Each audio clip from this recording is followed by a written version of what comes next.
Once upon a time, in a house at the edge of a village, there lived two children, a brother and a sister. They lived with their stepmother, who scolded them from morning until night.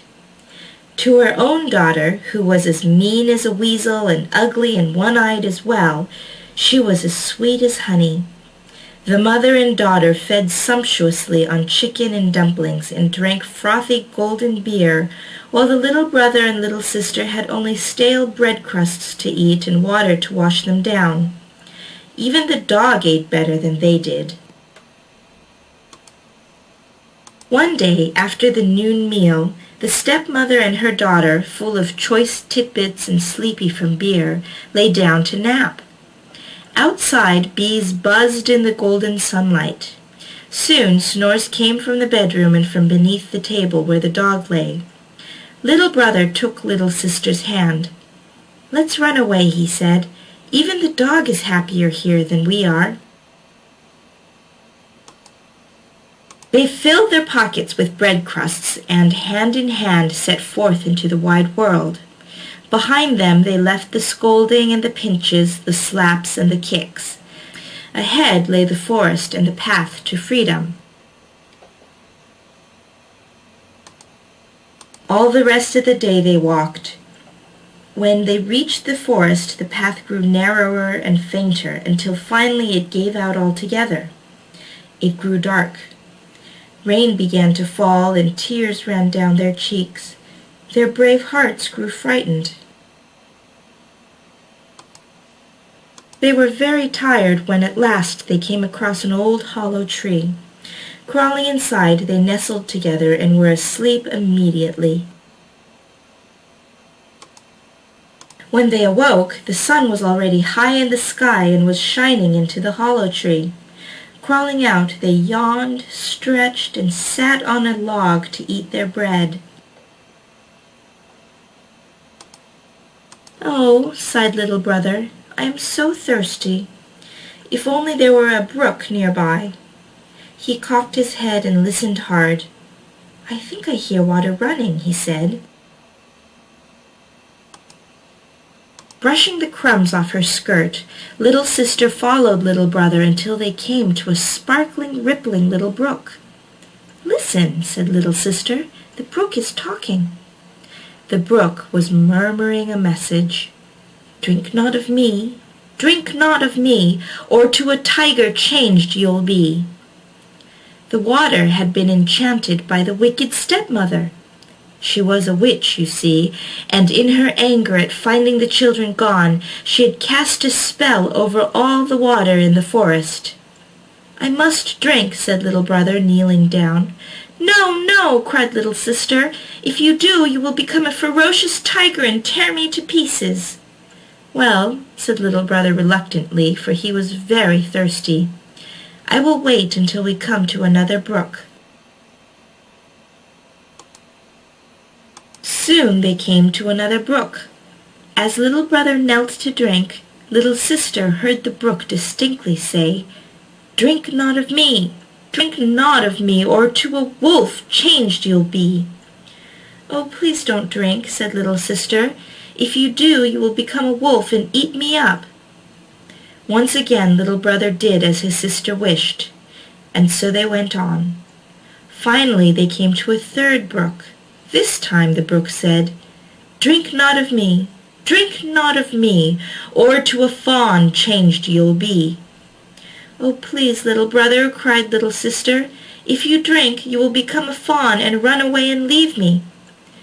But this time little brother would not listen. No sooner had one drop passed his lips than he became a fawn.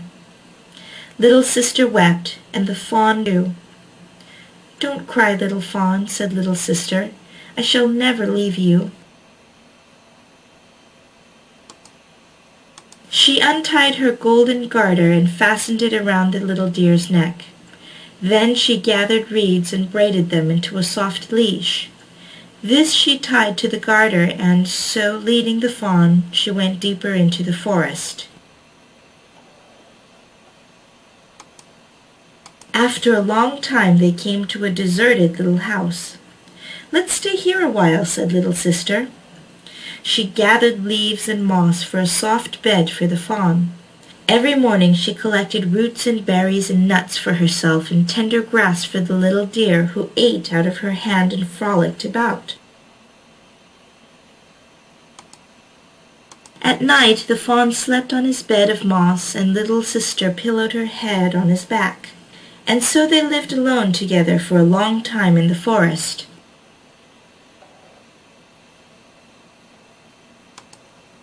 Now it happened that the king of the country held a great hunt. The sound of horns, the barking of dogs, and the merry shouting of hunters filled the forest. Hearing them, the fawn was beside himself to join the hunt. "Oh, please," he said to little sister, "let me go."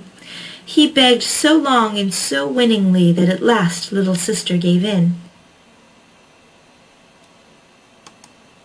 "But," she said, "be home before dark. I shall lock the door. Knock and say, 'Little sister, let me in.' Then I will know who it is. If you don't say that, I won't open the door." At these words the fawn merrily dashed off into the forest. When the king and his huntsmen saw the beautiful deer, they gave chase, but the little deer was too fleet for them. When they were sure they had him, he bounded into a thicket and disappeared. At nightfall he ran to the little house, knocked on the door, and said, "Little sister, let me in." The little door opened. In he leaped and slept soundly all night on his moss bed. But the next morning, when the hunt began again, and the fawn heard the horns and the ho-ho of the hunters, he could no longer rest. "Sister, let me out," he said. Once more little sister protested, but once more she opened the door. Once more she said, "You must be here by dark, and don't forget the password." When the king and his huntsmen saw the deer with the golden collar, they again gave chase. Again the fawn was quick and nimble. By nightfall, however, the hunters had surrounded him, and one hunter managed to wound him slightly in the hoof. This hunter followed as he limped back to the little house and heard the deer say, "Little sister, let me in." He saw the door open and the deer enter. All this he reported to the king. Little sister was frightened when she saw her fawn wounded. She washed off the blood and bandaged his foot with herbs. "Lie still, little fawn," she said, "and get well." The wound was so small, however, that when morning came the fawn no longer felt it. When the sounds of the hunt came through the window, the little deer leaped to his feet. "I must go, I must," he cried.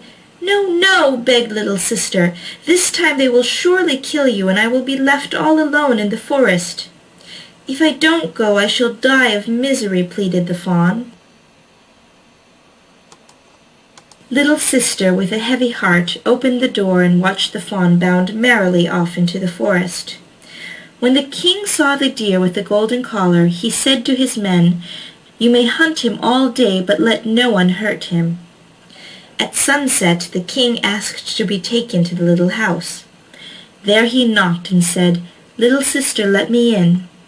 Whereupon little sister opened the door. The king entered. The most beautiful maiden he had ever seen stood before him. Little sister was frightened.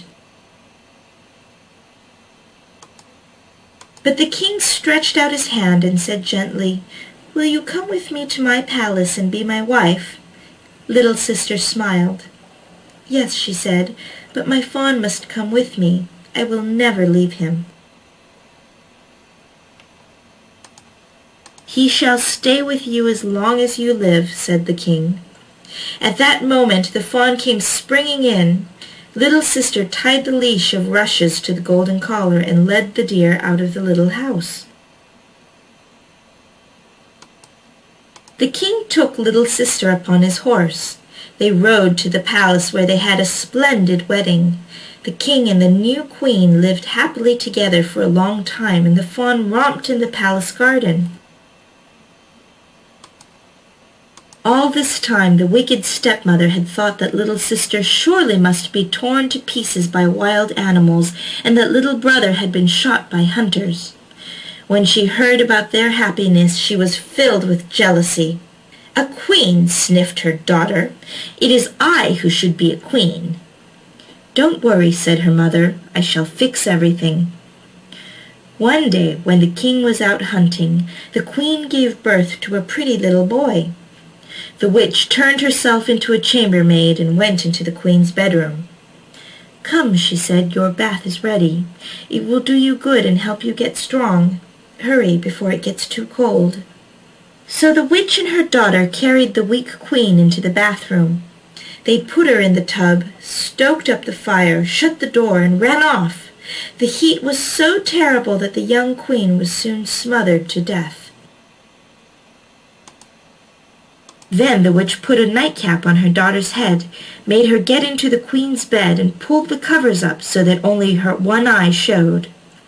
When the king returned that night, he was overjoyed to find he had a son. He hurried to see his wife, but the old witch called out, "Don't open the curtains. The light is still too strong for the queen. She must rest." So after a quick glance, the king went away and did not discover that a false queen was lying in his wife's bed.